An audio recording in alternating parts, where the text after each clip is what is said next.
All right, everybody, welcome back to Unscripted from my studios in Old Hilliard. And my guest today needs no introduction. He is an all-star. He is a former Cleveland Cavalier, and it's Mark Price. Like, I don't know what else to say. I could go through your whole bio, but we want to keep things on the short on your time. So, Mark, welcome back, my friend. It's always good to be with you, Aaron. Thank you, my friend. Thank you. All right. So I got to tell everybody this. Last night we were messaging and trying to get our schedules connected. And my favorite part is you messaged back and said you were at choir practice and you had to get back to me when you got home. So there was a question I got on Facebook. Does he still sing? Apparently you still do. Let's talk about that. Like, just right out of the gate, let's talk about that. Are you still in the choir and do you still sing? I do. It's funny because I haven't, done a lot of singing for the last 20 years, just with, coaching and moving around different places and just never really had time to do it. But we moved back to Atlanta a year ago. We started going to First Baptist Atlanta. Charles Stanley, who I'm sure you're familiar with, church. And although he's retired now, they have a new pastor who's fantastic. His name's But so we go, and then he was unbelievable, and my wife and I both said, "This is where we want to go to church." Yeah. And one of my daughters, who lives went with us with her husband, and they actually have a choir, which I know a lot of churches now don't have choirs anymore.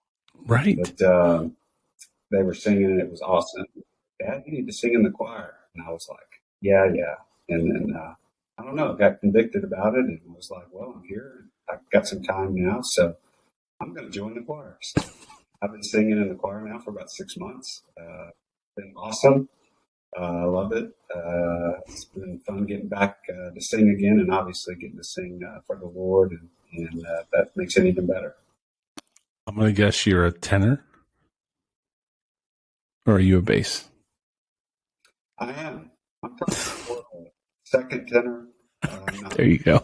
A high screeching, super high. I can hit the high notes, but I got to get off of them pretty quick. I can't hang on to them very long. Love it. I love it. Literally, I got the biggest smile on my face last night when I saw your messages that I was at choir practice. I'm like, man, my man Mark is still in the choir. He's still getting it done, man. I love that. I love that so much. I really do. I genuinely do. That's so cool. All right. Transitioning quickly. I tweeted you today because, me, I like my CCM, and we'll talk about that in a few minutes, but, man, 1994. Do you believe that, Mark? 1994, Billy Graham Crusade, Cleveland Stadium. I was with my girlfriend, who is now my bride, and I remember leaning over and saying, if Mark Price walks out on the stage, this place is going to go crazy. So it was Billy Graham, DC Talk, Michael W. Smith. Is there anybody I'm missing? My dad works security, like backstage at the thing. Like, it was incredible, man. Is there anybody I'm missing? And how incredible was the Billy Graham Crusade in 1994 at Old Cleveland Stadium? It was definitely one of the most unbelievable experiences of my life. 80,000 people packed Cleveland Stadium. Right. To come to Billy. Michael W. Smith and DC Talk, and somehow I got thrown in the mix. And, it was even getting to be out on stage, but being behind and praying with Billy Graham and these guys before the service, and then going out there. And it was funny because one of the new about Christian music that recently came out, I can't remember what the title of it was, that kind of showed the history of contemporary Christian. You know what I'm talking about? Right. It recently came out. Well, I went to watch it, and Toby Mac was part of that movie, and it showed footage of that Billy Graham Crusade, and I actually made it in the movie. I'm sitting up on the platform next to Billy Graham and Michael, and it was really, really cool. And Michael W. Smith was part of that too, so it was just incredible. But to get a chance to get up and share my faith, but just more than more than even getting to do that, which I was thrilled to get to share with 80,000 people in Cleveland. But to meet Billy Graham, because he was just one of my heroes Right. of the faith. I mean, I put Billy Graham. He's up there with Paul and all the guys in the That's scriptures right. in my mind. That's right. He's just unbelievable evangelist. Just consistent message. People need the Lord, and it was awesome. And to be a part of that was anything I could have done in Cleveland on the basketball court paled by comparison, by far, to being a part of that event. It was unbelievable. And that's what's so amazing about you, Mark, is I think your mission field was the basketball court. And because, like I said, I leaned over and I said, if Mark Price walks out, this place is going to go crazy. Cleveland, as you know, is a sports town, and we lived and died by our heroes. And here's, what an incredible ministry the Billy Graham Crusade was way back in the day, long before you and I, all the way to the moment you walk out on that stage with a band that's the hottest in the nation, DC Talk at the moment, Michael W. Smith, who's got songs on regular radio, let alone Christian radio. And then, you walk out, man, it was a moment. I remember it. And it's just funny that I thought of it today. I promise you, I literally just thought of it this morning. All right. We are on today because of one thing I want to talk about is you're coming back to Cleveland in July, correct? I am. July 11th through the 14th. I'm going to be bringing my basketball camp back to the Cleveland area. Since I played for the Cavs, however many years ago. I'm not going to try to say. It's a few. It's a few. I'm bringing my basketball camp back to the Cleveland area. It's going to be at Avon Lake High School, and so just want to share my tools and give my thoughts and wisdom to the kids that are wanting to be future basketball players, and help give them some tools to reach their goals, because things I teach at my camp are the things that I did growing up to allow me to become a good basketball player. And I love sharing that. Hopefully we'll get a good turnout. Hopefully they'll come and be a part. I know for a lot of the kids, I'm an old guy from the past, and I know their parents know who I am. All the kids do anymore, but it's always fun. And at least YouTube's it's a tool for some good things, because I can always tell them, hey, you can go check me out if you don't believe me.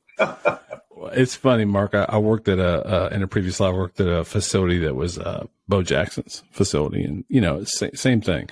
The parents all would walk in and see the memorabilia on the wall and be like, man.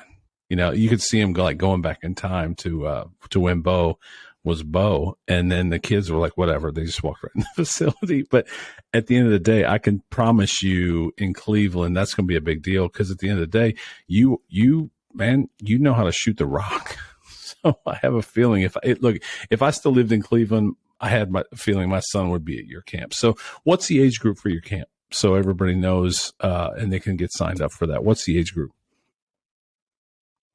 Yeah, I believe right now they have it listed as either 10 or 11 to, 16 or something like that. So in that age group, but it's obviously flexible even if you're a little younger, but you're able to handle the ball, get a ball to a 10-foot goal without any problem. We obviously will be flexibility there, but we kind of put an age bracket there just to get it out and hopefully get people excited about it.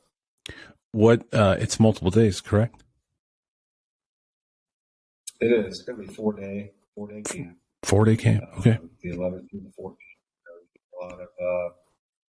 Do a lot of skill work. A lot of camps that I see over the years. I know the one thing the comment that I've always gotten from parents is, you actually teach our kids something at these camps. A lot of camps, they kind of get them and roll the ball out, play games all day, and let's have a good time. But I've just always felt like, they're coming to my camp. I want them to leave with something, Right. And that's something I emphasize with the kids all week during the camp is if you take one or two things from here and you work on it every day, that's how you become better. You don't become better just because you go to a camp for 4 days. Right. But if you take that information, you take those tools, and now you start applying it, working on those things every day, you'll start seeing yourself get better and improving. And that's the exciting part about it.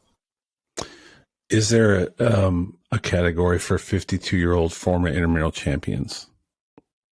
Do you have a camp for that? It's funny. On Twitter, I've got half of the responses are, "Can I come? I'm 41. Can I come?" So I'm going to have to think about having a 35 and over camp or something, man. It could be a moneymaker for you, Mark. I promise you. I know a guy that could work the camp. I just don't want to have like 10 Achilles tears and blown out knees. Everybody comes to the all right. Hey, we talk about fantasy camps and things like that. So that's right. That's right. Put that in. All right. So out there, see what interest level. All right. So for now, let's keep it to the younger ages, the kids that won't blow out an AC, blow out a hamstring or tear an ACL. Let's keep it to that. So anyway, all joking aside, younger ages. So we're talking 11 to 16 ish, and where can they find the link, Mark? It's I should have been more prepared, I guess. No, I got you. It'll be in our post. Lake. Yeah, it'll be in our post. I'll put it in the post. I'll do that. It's on your Twitter as well. Yeah, I put a tweet out about it last week. I think it's Avon Lake, Ohio, something. It's the website, but it's the recreation site for Avon Lake. But it'll be held at the high school, and they've been real excited about me coming and helping me put this thing together, and so it's going to be a lot of fun. Awesome. I'll have it in the post. I'll have it in anything that we share. We'll have the link in there, and it's 11 to 16. And so one of the things I noticed on there is there's Mark Price basketball. Is that like a business for you now? Is that what you are doing now for anybody listening? Because I know everybody's like, what's he up to now? What are you doing now? Is that Mark Price basketball? Is that like a continual? I know you do camps in Atlanta. You're coming up to Cleveland. Is that what you do now? Well, I'm just kind of starting about a year ago with all the transition and things that were going on, and I just kind of have been mulling in, what's next. And that sort of thing. We kind of came up, actually a guy named Ron Warner, a friend of mine from the Cleveland area, kind of said, we need to start getting your brand out there. It's valuable. Right. It's like you can really help a lot of people. And so we kind of came up with this Mark Price basketball idea. And, we're working on putting together a website eventually that's going to kind of have everything from, one-stop shop kind of, if you want me to do a camp or speaking opportunities to, businesses or churches or, FCA groups or, just all the things that I do that are kind of incorporated in and around basketball, even opportunities to share my faith and things like that. So it's kind of a work in progress right now, but most of the stuff that I, do, I'm going to kind of use that Mark Price basketball umbrella that everything will kind of hopefully flow through at some point. It's a work in progress. Oh, no problem at all. Saw it on the, that's what we do. So I saw the branding and I was like, very cool, Mark Price. All right, let's get into some questions. Do you mind if we get into some questions? All right, I put it in the buckets. Let's start with your faith, because I know that's the thing that's nearest and dearest to your heart, and the thing that I, as we said in our previous episode, the thing that I think I admired more than any 3-pointer you ever hit, as much as I love those. Let's talk faith. How hard was it to be in the NBA and maintain your faith? Well, it definitely, can be a challenge. I think, as many people have seen the trials and travails of guys over the years in professional sports, I think you're kind of put up on a pedestal. In a lot of ways, guys have, money or, whatever there. But for me, it was a matter of, obviously, Christ was the center of my life and the purpose that I played, and wanted to honor him. And so I tried to do everything I could to, keep myself surrounded, first of all, with good people that I trust. I always felt like it was very important, that I was always involved actively in a church wherever I was at. While I was in the Cleveland area, we lived in Hudson, Ohio, but we actually went to the chapel in Akron. Newt Larson was the pastor. And,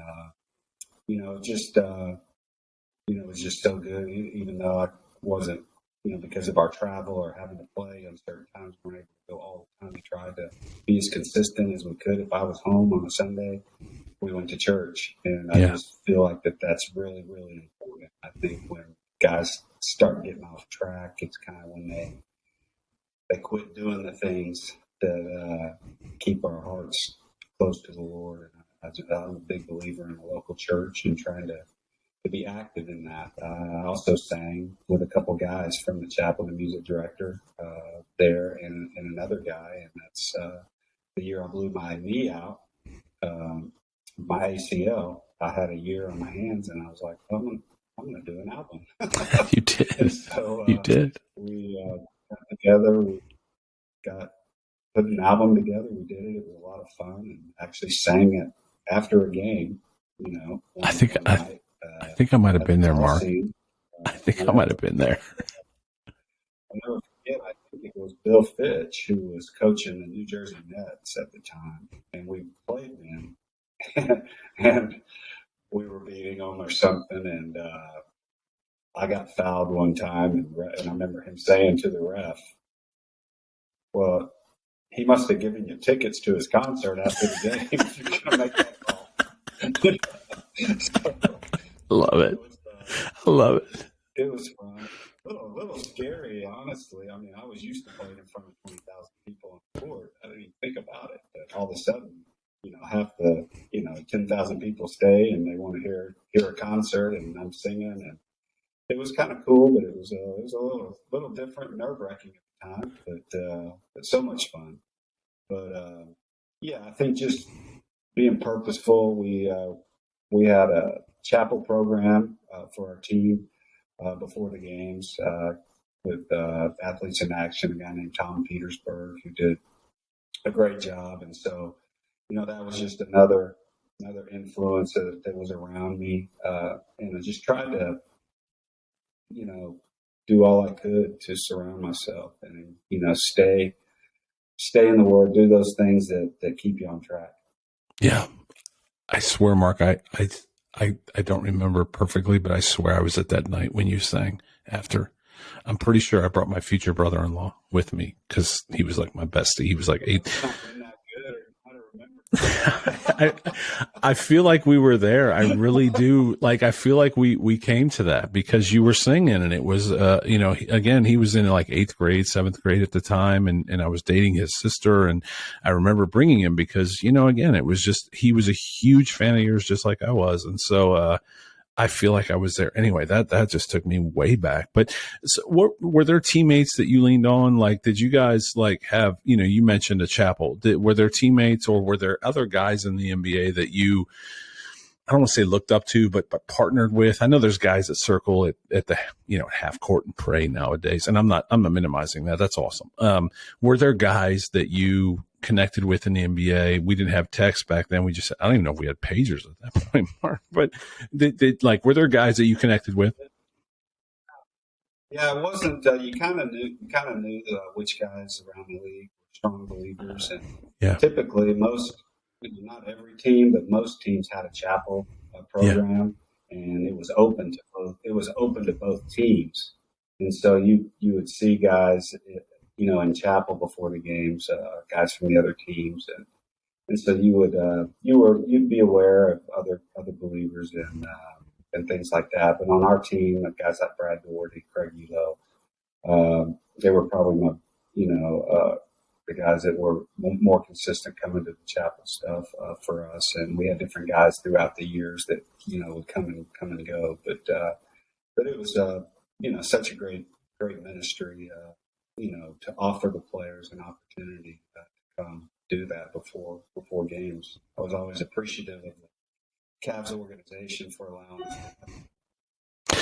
So you said it was before games. Was there ever somebody in the chapel that you had to go out and, you hit a 3 against, or, like, did that ever get awkward at any point? I'm just dying to know. I really am. But one of the coolest things about the chapel thing, I remember it so clearly because it was my rookie year, and I was still trying to make my way. I was coming off the bench, trying to find my place, and we're playing Philadelphia. And I'm sitting in chapel, and of course I'm a rookie, so I'm one of the first guys there, right? I'm not the cool guy coming in late. So we're all about to start the chapel, and in walks Dr. J. No way. Really serving. No way. Yeah. That's what I was. That's what I thought when I first saw him. I was like, no way.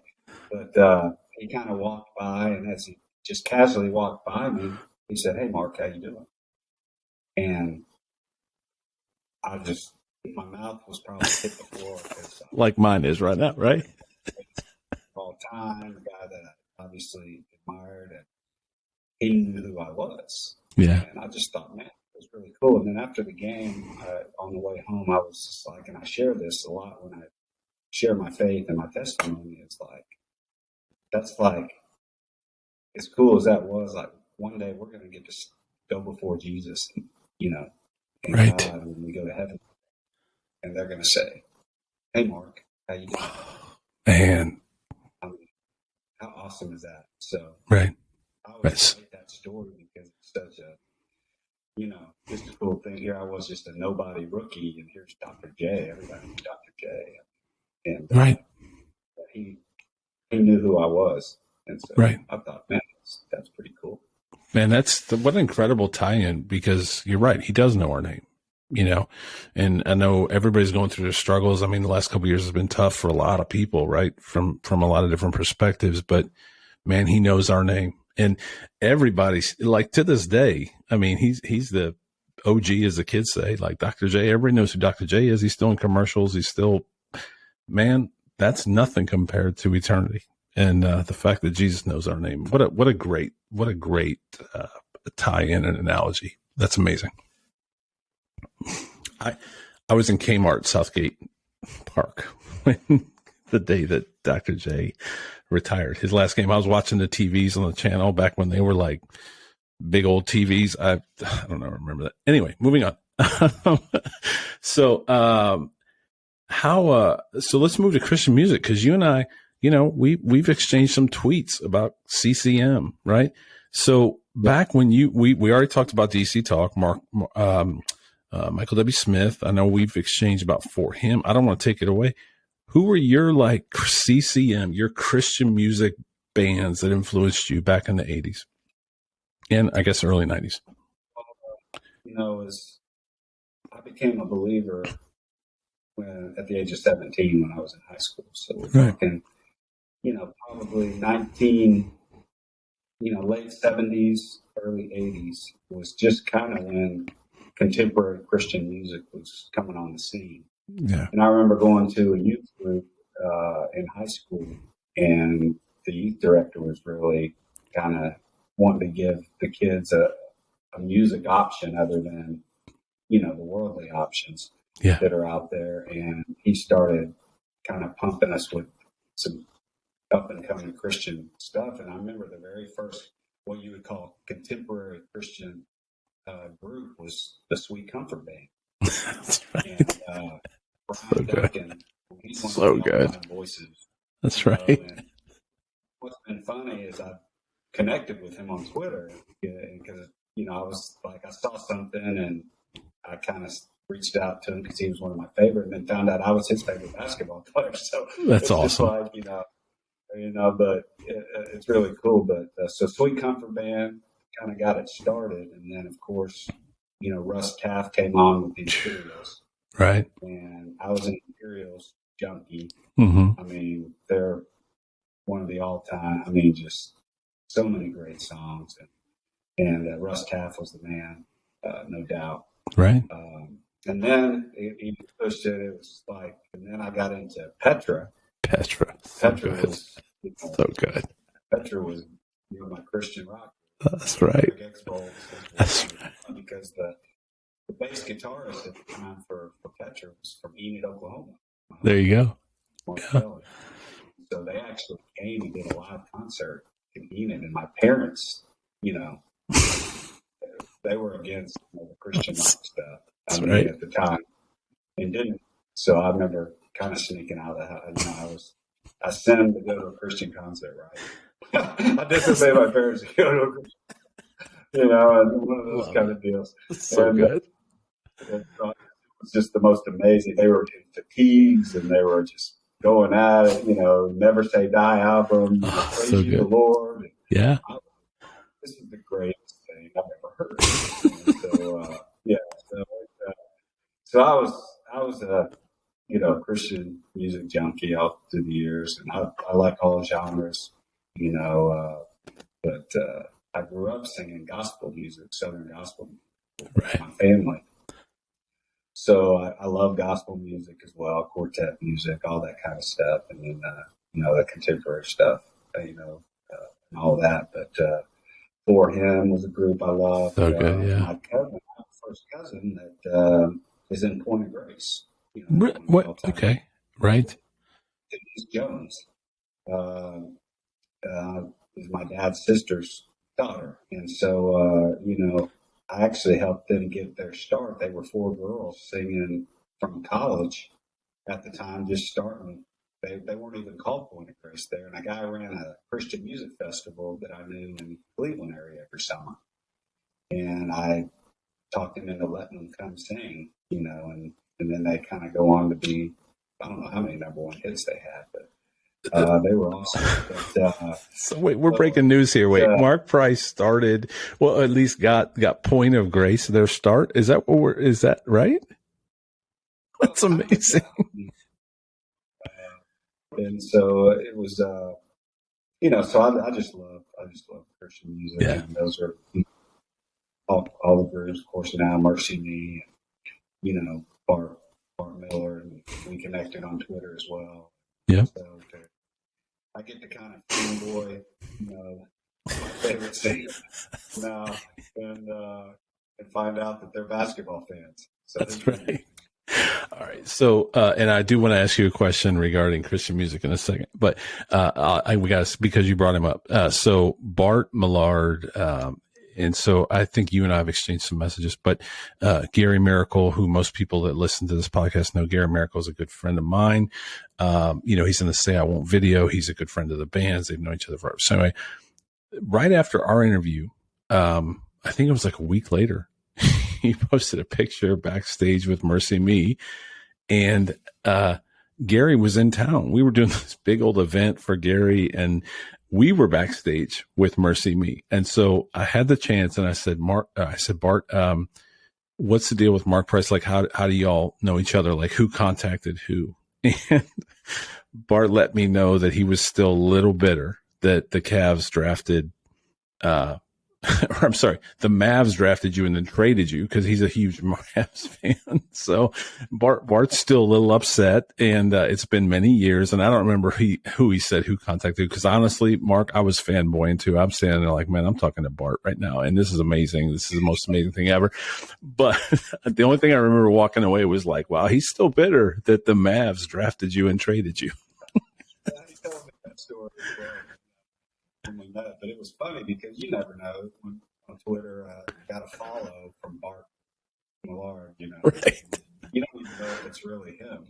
Right. Right. So I hit at him, followed him, and DM. Hey, I don't know if you're the real guy or whatever, but I just wanted you to know I love your music. It ministers to me, this and that. Just kind of expecting I would never hear back, kind of deal. And I mean, a couple of days later, he tweets me back and was like, "Is this the real Mark?" That's right. That's right. I don't know. Is this the real Mark Millard? I said, "Hey, we already had tickets to this concert." I said, "We're going to be at the concert." And I said, "More than anything for me, my wife loves Mercy Me." Mm-hmm. I said, "My wife will love to meet you. And so he got us back, and that was really, really cool. Well, Gary was going to jump in here. I have not seen him yet in the waiting room. So just know this. I was texting with Gary. He's like, I got to meet that guy. So Gary Miracle wants to meet Mark Price. So we'll make that happen sometime. If he doesn't jump in here at some point during this interview, sorry for the spoiler alert. Okay. So you're warming up in an NBA game. You got your Beats on, your AirPod, whatever headset you have in today's NBA. What music are you listening to? To put you on the spot. I definitely was probably before a game. I'd be wanting to get pumped up or something. So I'd probably be jamming with Petra. So, were you a Striper fan ever at any point? I never kind of went that far. Okay, that's fine. I'm not gonna lie. I think they had a couple songs that were okay, but yeah, they. That was the really rebellious Christian age, right? Like there was Petra, and then if you were really rebellious, you went with Striper. Yeah. But, well, I know they were really popular, but Petra was kind of my extreme. my extreme that I went with the Christian rock stuff. So greatest album covers ever from Petra. Like they knew how to make an album cover. All right, let's move on. Since the last time we spoke, I remember you specifically said, hey, if the Cavs want to get some All-Stars, they got to be good. And then they turned around, they did it. So maybe they listened to our episode. I'm gonna believe that they listened to us, that you and I and Darius Garland went out and just did it this year. They all did, and what a showing for the Cleveland. For the Cavs, can you talk a little bit about how exciting the Cavs were to watch this year? Do you still watch a lot of NBA, Mark? I do watch some. I didn't because unless they're on national TV, I don't get the Cleveland, home stuff or anything like that. So I didn't get to see the Cavs play a lot, but I got to see them play a couple times, and it was obviously I'm a big Darius Garland fan. I think he's got a chance to be. He already is a terrific player, but he's got a chance to have a terrific career. Special. He can stay healthy, and that's always the key. Right. At that level. But I think it was a mixed blessing when Sexton got hurt because I think they were Garland and Sexton. I think it wasn't that they had issues with each other. I just think the way you can only kind of have one dominant ball handler when you play. And I think early on they struggled to kind of find what that was between them. And so when Sexton got hurt, I mean, the ball was Garland's now. And he just kind of took that on and really got in his groove. And I think it'll be really interesting to see what the Cavs do moving forward, because obviously when you have a talent like Colin Sexton, I mean, that's a guy that can just flat out go get you a bucket, one of those kind of guys, and those guys are hard to find. So, but the chemistry and the things in the way, especially with the young bigs that they had, I mean, they had such a rhythm with, you hate to say when Sexton got hurt, it'll be interesting to see how all that works out. I think they can make it work. It'll take some give and take by the players and how good they want to be as a team. Are they put the team ahead of what I want? That's always the challenge at the NBA level to get guys. I think the Cavs did that this year. And that's why they were able to have a really good season. They liked each other. They liked playing together. And when you have that at the NBA level, then you got a chance to be really good. Because that's not the norm. No. For any of the NBA fans that want to know, it's most teams aren't like that. So when you get a group of guys that mesh and they like each other and they like playing together, and they're not worried about who has the most points at the end of the game every night, it reminded me a lot of our teams. While I was with the Cavs, just a bunch of good guys. All we cared about was winning. Yep. We all, and I went back the first time when I said when the Cavs start winning, that's when the accolades come. And I think a lot of times players put the cart before the horse. They want to be an all-star. They want to be this. But how about just going out and winning games and Yeah. becoming a good team? And then, you know what? Then you're going to start getting noticed. Mm-hmm. And that's exactly what happened. The Cavs played really well and got 2 All-Stars this year, which was fantastic. And you know, hopefully they'll keep moving forward. You know, I think it's exciting. I do know that no one expected anything from them this year. No way. No way. Sometimes it's dangerous to. They had a really good year, but the expectation level now is going to be Right. super high going into next year. So that brings on a whole new set of challenges for the young players, you know, to grow. That, you know, when they show up at a game, teams are going to be ready, be giving them their best shot. Right. And that's something you got to grow as a player as you become a good team and you become a team that's in the mix.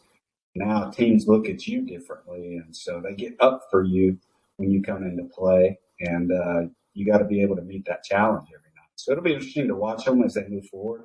They certainly have the talent to continue to get better and better, but you know, it's not always how it plays out. You just never know. Right. You know, can they stay healthy? Can they add a piece that takes them to the next level? There's always that stuff going on behind the scenes that the average person doesn't quite know about. But it was obviously a year to be excited about, and hopefully they'll keep it moving next year. How fun was it to watch Kevin Love just be caught up in the moment? Like for me, as a fan of, you know, I feel like Kevin Love played so stressed for so many years. And this year he just got to be Kevin Love. He just got to have fun. And he came off the bench and like he got his 15, 20 minutes and man, he got up shots. And I love it because they went in a lot of times. So I loved Kevin Love getting lost in the game. You know, like the thing that he fell in love with, and the younger players fed off of him. It was just a really special, you know, I hope he comes back. I don't know about personnel moves in the future, but I loved for this 1 year, just watching Kevin Love just fall in love with the game. That's what I saw when I watched games. Yeah, I was happy for Kevin, the year that he had, and because he had struggled for a couple of years, just the injuries or other things, and like you said, it just looked like he wasn't having a lot of fun, a lot of expectations, a lot of weight on his shoulders, and I think he just kind of came to grips this year with the role. He accepted it. He didn't try to fight it. He was like, okay, how can I help the team in this role the best way I can? And once he did that, you know, like you said, it just kind of flowed, and he started enjoying basketball again. At least that's what it looked like to me. Right. And, you know, kind of got back to playing like the Kevin Love that we all knew, you know, Kevin Love back in the day. Yeah, right. 5 years ago. So young ago.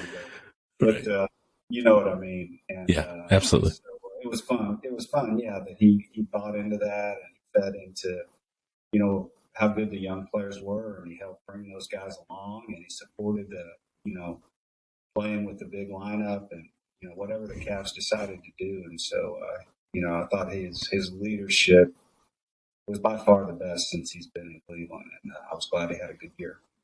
Loved it. All right. I've taken a lot of your time already. We'll keep moving as quick as we can.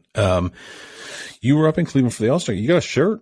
Did somebody make a shirt for you? Did I read that? Like, yeah, do you want to promote that? Cleveland Clothing Company put a shirt out during All-Star Weekend, and so did GB Art. Came out with a shirt as well. So it was kind of fun. They were kind of cool. I did a couple of That's awesome. For the T-shirts, and I just kind of laugh. It's funny that, you know, people still want to make a T-shirt. I mean, one, and two, that people want to buy it and wear it. I've always gotten a kick out of that because I'm just like, okay, that's pretty cool. But yeah, but no, Cleveland fans, they're forever best. They've always, you know, treated me with great respect, and I love playing there. Just I've said it over the years. I just always had a great, unbelievable relationship with the fans there. They got me. I got them. We were I don't think there would have been a better place for me to play my No. career than for the Cavs. I agree 100%. And not to promote the other episode we did, but there's a lot of questions that I'm going to ask you here in a minute, but I got a lot of other questions. Ask him this, that we covered a lot of it on the previous episode, including a shot by a guy named Michael Jordan. All right. Two things I want to tell you really quick. One, I don't know if you remember this. Do you remember doing a signing at Dunham Sports at Southgate in Bedford? Right after you drafted Kevin Love. Well, not you, but the team drafted Kevin Love, or not Kevin Love, Kevin Johnson. Do you remember doing that? I don't remember that.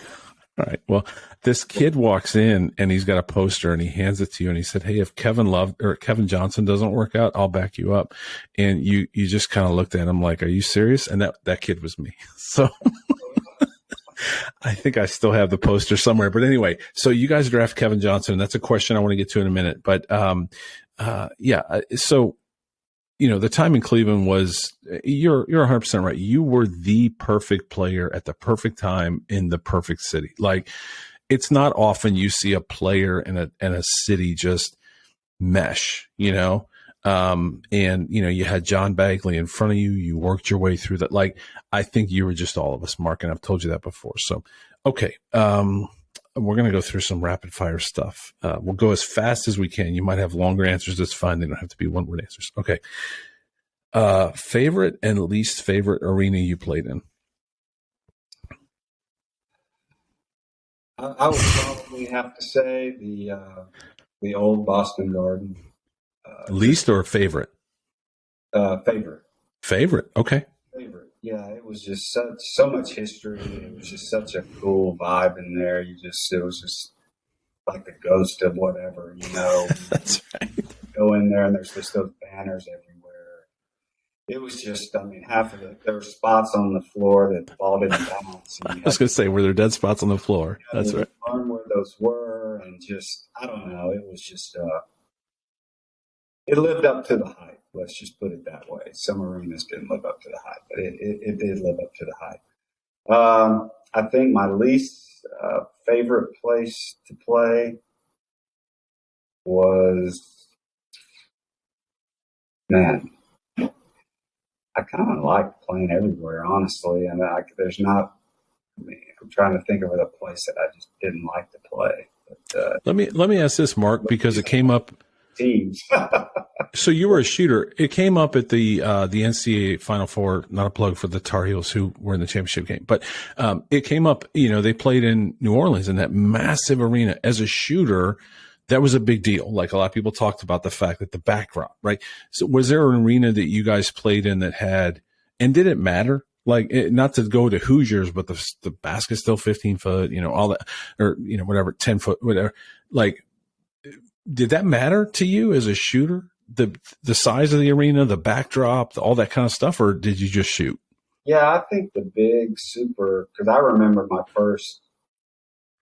can't remember if it was my first or second All-Star game. Might have been my first one, was in Houston. And we played it in the Astrodome. Oh, my goodness. And so I just remember we go out there, and this is like the All-Star game, right? The best players in the world. And like the first 5 shots, I think, were air balls. Because of the depth perception. And so I was like, okay, guys, we're all stars. We can't be. That's right. And so it definitely makes a difference. I never enjoyed playing in those super, I know we played in the Silver Dome in Detroit. Right. Before the Palace. Before the Palace, yep. Antonio. We played in a big arena, and I just didn't like playing in those arenas. It was just weird. Just didn't feel right. Yeah. To me. Yeah. Who's the hardest player you ever had to guard? And if there's any of these questions you don't want to answer, that's fine. You don't have to even say the name, but you can say pass.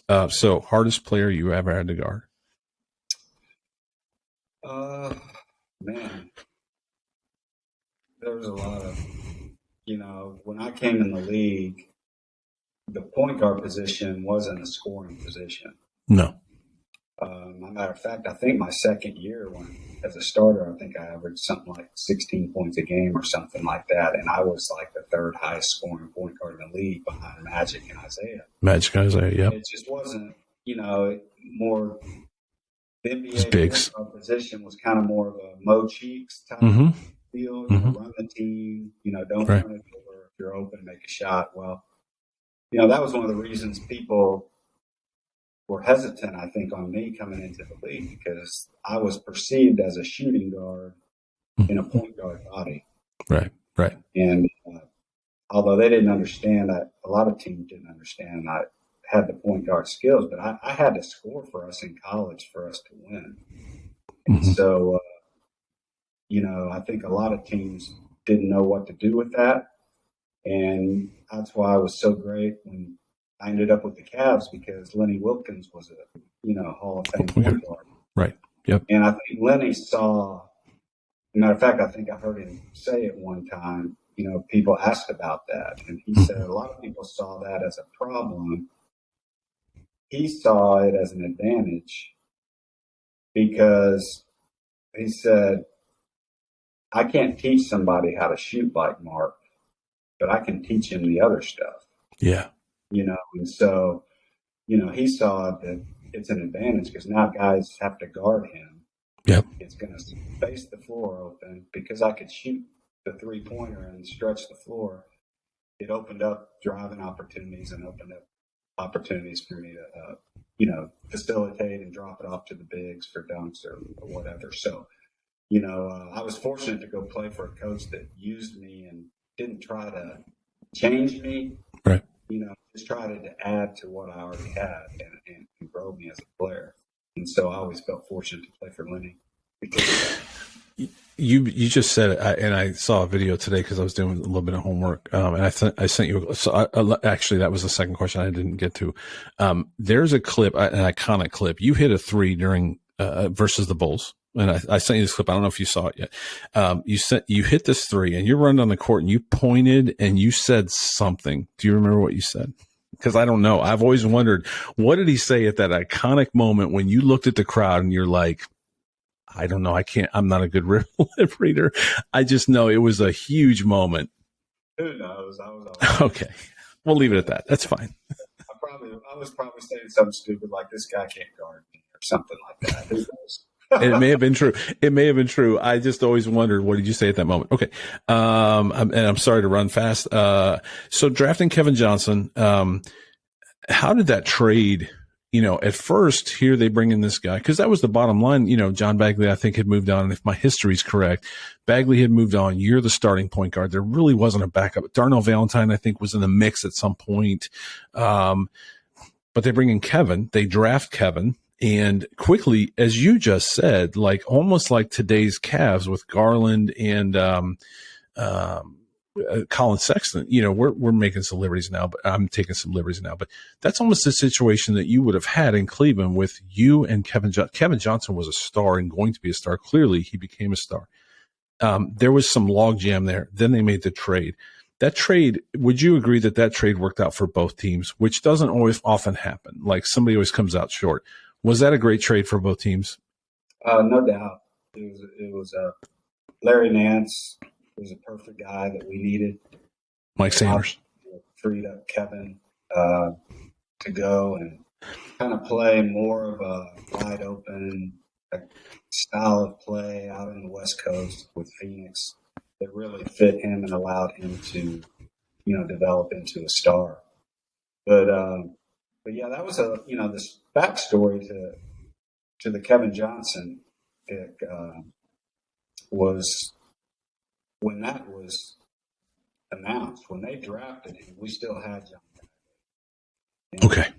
I had had an up and down rookie year because of my appendix. I got taken out right. Just a month of the season. I wasn't in tip top shape. So, I had a lot of good games as a rookie. I had a lot of bad games as a rookie. So, to the Cavs, if I'm looking at it from management standpoint, I probably hadn't done enough at that point for them to say, okay, this is going to be the guy. Yeah. And so they draft Kevin Johnson, lottery, and the reality is when you draft a lottery pick, he's going to play. Oh, absolutely. I mean, they're not going to waste a pick and not play. I mean, most NBA teams.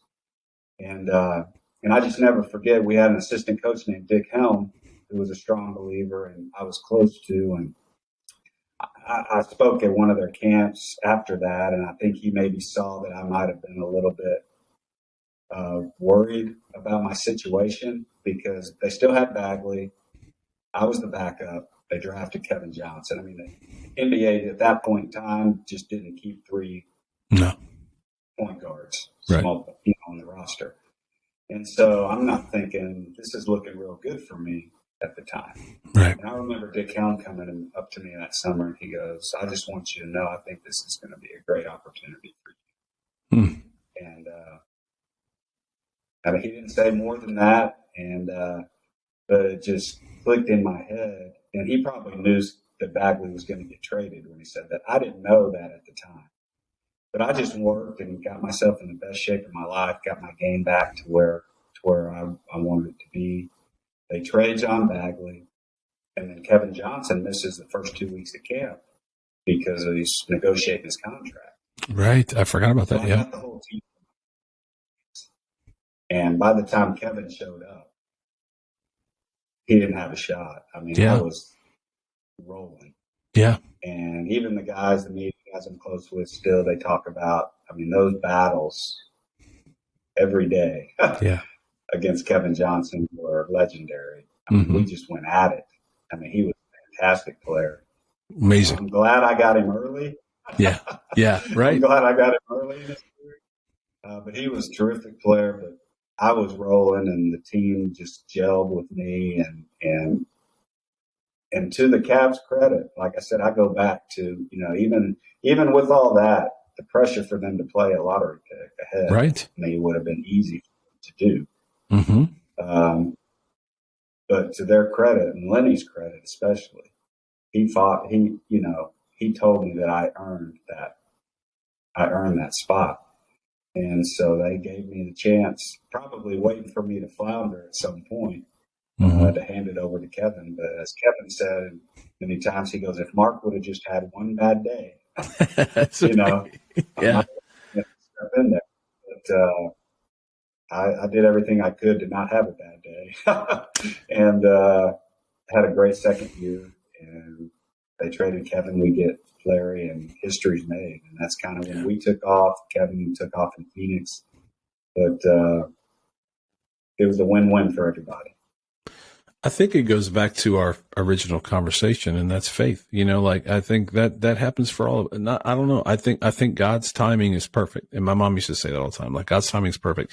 And that's hard to believe sometimes, but think about that. What you just said, like God's timing was perfect. There's inputs and outcomes on our part, right? Like we have to make the inputs, but you made the inputs. You got your body ready. You got the team ready. You made the inputs, but God's timing was perfect in that situation for Kevin and for you. And it worked out. You became the face of an organization in Cleveland, along with Brad and Larry and those guys. But, like we said throughout this conversation, you really connected with a city, and your faith, your testimony also connected with this city and still does to this day. So I take it back, and not to be a Seinfeld episode, but it always comes back to the beginning. Like that's it. Mark, I think that's what's so special about your story is, that God opened doors. And here, again, Kevin Johnson's a fantastic, incredible player. He became a very good player in Phoenix. And in today's NBA, I would even say this, in today's NBA, with all the other stuff, contracts and, all the other stuff, I don't know that situation plays out like it did at that time. But, for such a time as this, as one of our old CCM, probably favorite bands used to say, as for such a time as this, you were where you were, and Kevin was where he was, and the Cavs and Cleveland and everybody else, all those pieces came together at the right time. In today's NBA, who knows? Who knows what happens? Kevin's a first round pick. There's a lot of pressure. Do you trade a first round pick? different time. I don't know. I know I'm rambling a bit, but I just think that God's timing is perfect, you know? I agree with you. No doubt. I mean, I was fortunate. I say fortunate because I really believe that to be the case. That I played in an era where we didn't have cell phones. We didn't have, Right. you know, at the beginning of my career, you didn't have social media, all the internet, all the noise. You didn't have. There's always noise, but the noise wasn't magnified to the point that it is now. It's So, crazy. like, It's I crazy. agree with you. I mean, does it play out like that? I mean, because all the moving parts behind the scenes wouldn't have been moving parts behind the scenes back then. Right. Yeah, like it is now. It'd be, you know, who knows? Kevin Johnson put this out on Twitter and that, Right. whatever, and it's just just the craziness of kind of the world we live in right now. It's a different way of doing things, and I feel blessed to have played in the era that I did because you always had distractions, but they weren't like they are now, in my opinion. It's so powerful that God knew your name, as you said earlier, just like he will know our name, on that day. He knew your name. He knew where you were going to play. He knew where you were going to be drafted. He knew where you were going to end up. He knew the time. Like that's such a powerful story, Mark. And I think that's why you're all of us, man. I think that's what we all hope for. Not to be NBA champion. I'm an intramural champion. I can hang that banner. But, I'm not an NBA champion. I didn't play in the NBA, but I think that's the important part, Mark, is that we all have a story and God knows our name and the timing's perfect. Anyway, I'm preaching to the choir.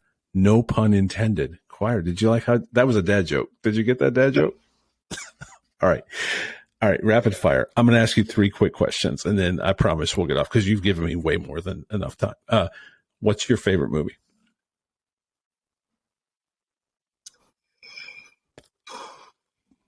Probably of all time, Chariots of Fire. Chariots of Fire. Goodness. Okay. That's way back. All right. This is rapid fire, so I can move. Would you take Bart Millard in a game of one-on-one? I think it's Millard, but would you take Bart Millard in a game of one-on-one? Basketball, yes, but singing probably not. But can you go one-on-one in singing? I think there's probably a reality show somewhere that will do that for you, but no, basketball one-on-one. And I'm not a betting guy, but I put good money on you. All right. I know you had a daughter that went to the University of North Carolina. So who were you cheering for during the Final Four, University of North Carolina or Duke?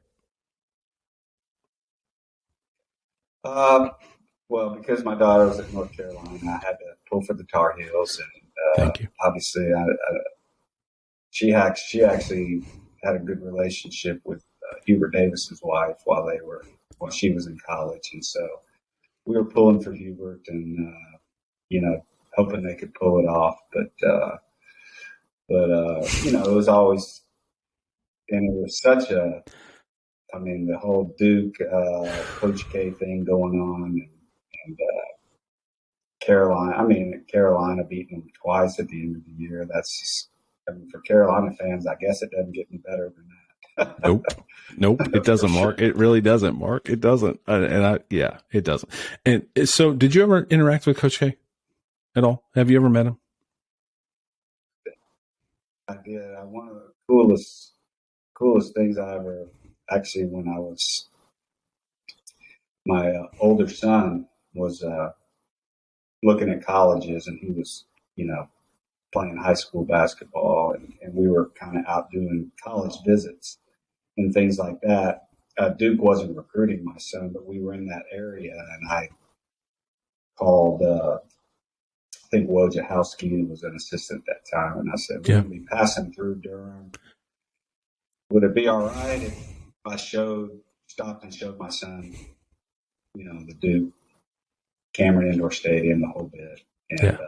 And they said, yeah, come bring him by. So I went in there, and then they were kind of giving us the tour, and we went by the locker room, by the offices, and Coach K was on his elliptical.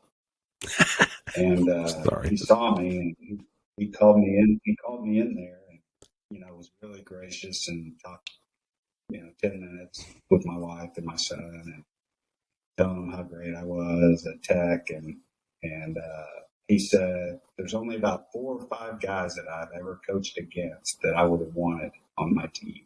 And he said, talking to my son, he said, your dad was one of those guys. Wow. So I thought that was pretty cool.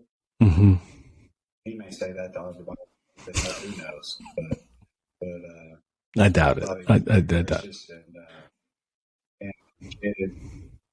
And we have battles. I mean, Johnny Dawkins came in for Duke the same year I came in at Tech. We had this rivalry thing going on, and it was always a big game. We split each year. We always split and ended up playing each other in the tournament most years. So a lot of games against Coach K as a player, and great memories. So he was obviously did it for many, many years. Love him or hate him or whatever people's opinions are of him. He was one of the best coaches that ever coached at the college level, for sure. That's awesome. And I don't believe he probably says that to everybody. I truly believe that probably, and I don't know Coach K from Adam, but I would say that I have a feeling he probably meant that genuinely.